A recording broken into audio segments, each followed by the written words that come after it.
मोहन एक विदुर था। कम उम्र में पत्नी गुजर जाने के बाद उसने पुष्पा से शादी कर ली। पुष्पा के पहले पति की मृत्यु हो चुकी थी। जब वह मोहन की पत्नी बनकर आई तो उसकी एक 7 साल की बेटी थी।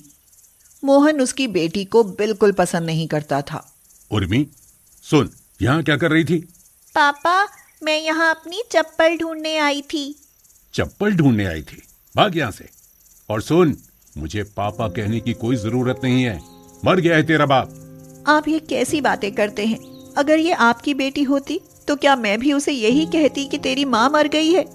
वो बच्ची है, और जब मैं आपकी पत्नी हूँ तो वो मेरी ही नहीं आपकी भी बेटी है। पुष्पा, मैंने तो पहले ही कहा था कि मैं तुम्हारी बेटी का बाप कभी नहीं बन पाऊंगा।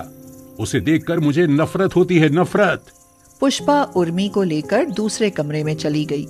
वह उसके सिर पर हाथ रखकर रोती हुई बोली, उर्मी, मुझे माफ कर देना।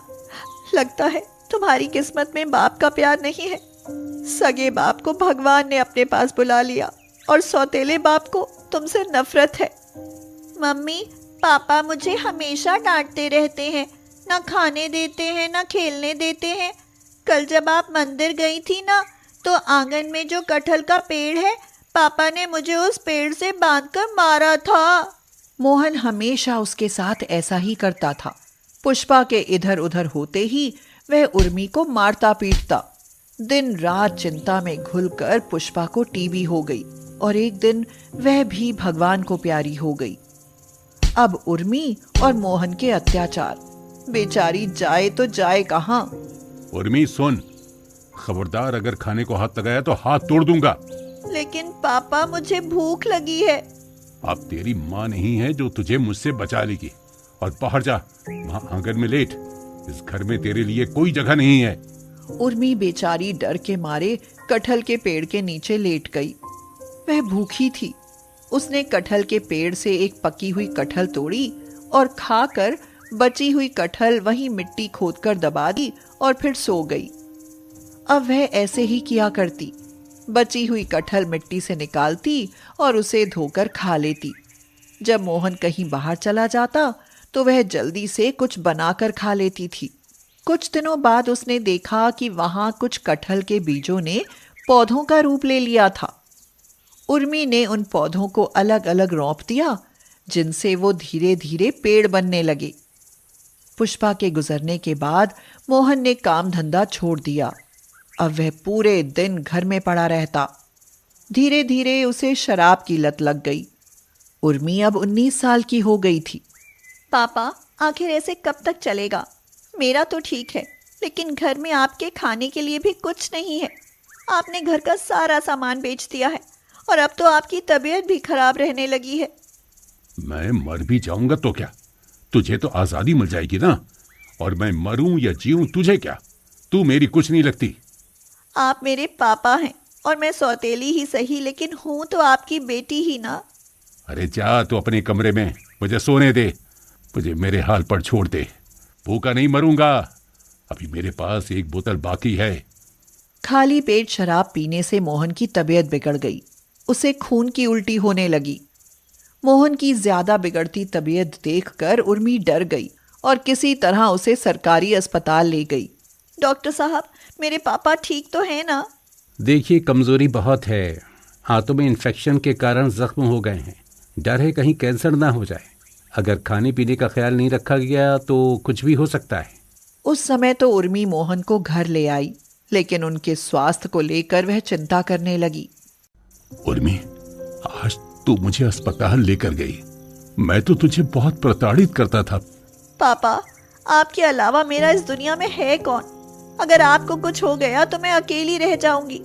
मैं आपको कुछ नहीं होने दूंगी पापा। मुझे तो लगता है कि मेरा समय नजदीक आ गया है। मैंने तेरे साथ बहुत अत्याचार किए। मुझे माफ कर दे उर्मी, मुझे माफ कर दे। नहीं पापा, मैं आपको कुछ नहीं होने दूंगी। मैं कुछ काम करूंगी और आपका अच्छे अस्पताल में इलाज कराऊंगी। लेकिन उर्मी, मैंने तो तेरी जिंदगी पूरी तरह खराब कर, ना तुझे पढ़ाया न लिखाया। फिर तू क्या काम करेगी? सच में मैं सौतेली माँ से बुरा सौतेला बाप हूँ। मुझे इसी हाल में रहने दो। मेरी यही सजा है। उर्मी को मोहन के इस पश्चाताप पर बहुत दया आई। वह बाहर आकर बैठ गई। मोहन को खाने के बाद कुछ दवाइयां देनी थी, लेकिन क्या बनाए और क्या खिलाए।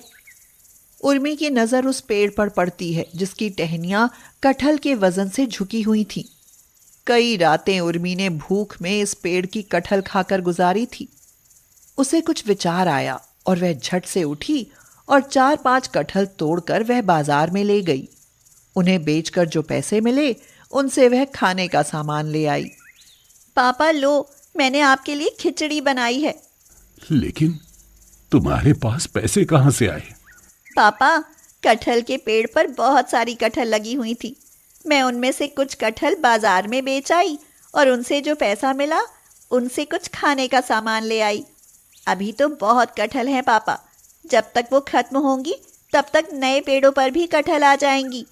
मैं उन्हें मंडी में ले जाकर बेच आया करूंगी, जिससे हमारा कुछ दिन का खर्च और आपकी दवाई का खर्चा आराम से चल जाएगा। अरे तू तो बहुत समझदार है, मैं तो तुझे कभी समझ ही नहीं पाया। अब उर्मी कटहल बेचने लगी, जिससे उसके पास पैसे आने लगे। पेड़ की कटहल खत्म होने के बाद वह मंडी से कटहल लाकर बेचने लगी, जिससे उसकी आमदनी अच्छी होने लगी। एक दिन एक औरत कटहल खरीदने आई और बोली, बेटी, हमें तो अचार वाली कच्ची कटहल चाहिए। अचार वाली कटहल? भला कटहल का भी कहीं अचार बनता है? हाँ, क्यों नहीं बनता, बहुत लोग बनाते हैं। लगता है तुमने कभी नहीं खाया। मैंने कभी नहीं खाया। क्या आप मुझे बताओगी कि कटहल का अचार कैसे डलता है? अरे हाँ, क्यों नहीं। उस औरत ने उर्मी को अचार डालने की विधि बताई। उर्मी ने सोचा कि क्यों ना वह भी अचार बनाए। उर्मी ने भी कटहल का अचार बनाया। कटहल का अचार इतना स्वादिष्ट बना कि उर्मी उंगलियां चाटने लगी और पापा से बोली, पापा जरा चक्कर देखिए कि अचार कैसा बना है। आहा, ये तो बहुत ही लाजवाब है।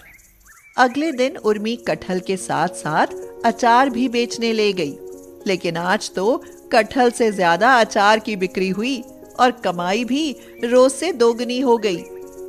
उर्मी की तो खुशी का कोई ठिकाना नहीं था। कटहल के अचार से उसे इतनी कमाई होगी उसने सोचा भी नहीं था।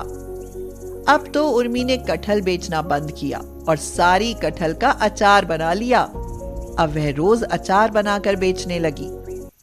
अच्छे खान पान और सही समय से दवाई मिलने से मोहन भी ठीक होने लगा और उर्मी के साथ उसके अचार बनाने के काम में उसकी मदद करने लगा। मैं सोच रही हूँ कि हमें ये काम और बढ़ाना चाहिए और ये अचार बाजार और दुकानों पर भी बेचना चाहिए। धीरे धीरे उर्मी के हाथ का बना कटहल का अचार दुकानों, बाजारों, होटल, रेस्टोरेंट सब जगह पहुंचने लगा। उर्मी, तेरे लिए एक कंपनी के मालिक के बेटे का रिश्ता आया है। अब समय आ गया है कि तुझे शादी करके इस घर से विदा कर देना चाहिए। पापा, मैं उसी लड़के से शादी करूंगी जो मेरे साथ आपकी जिम्मेदारी भी उठा सके। तभी दरवाजे पर अभिषेक की आवाज आई।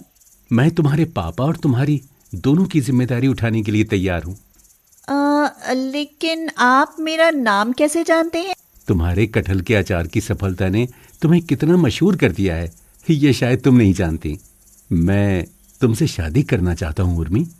उर्मी और अभिषेक की शादी हो गई और उन्होंने जीवन का खुशहाल सफर शुरू किया।